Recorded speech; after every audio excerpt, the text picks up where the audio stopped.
In this section, we will talk about how some popular Android TV boxes sold on Amazon and other online platforms are preloaded with malware that performs ad-click fraud in the background without your consent. Ad-click fraud is a type of cybercrime that generates revenue for the attackers by clicking on ads without the user's knowledge or permission. You might think that buying a cheap and highly rated Android TV box is a good deal, but you could be putting your data security and privacy at risk.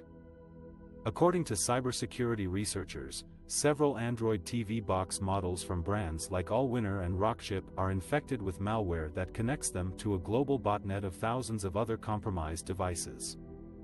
The malware is called ClickBot and it is designed to secretly tap on ads in the background while you use your Android TV box. The malware contacts a command and control server, obtains its instructions of where to find the malware it needs, and pulls additional payloads to the device that carries out the ad-click fraud. The command and control server can also install any app the malware makers want on your device.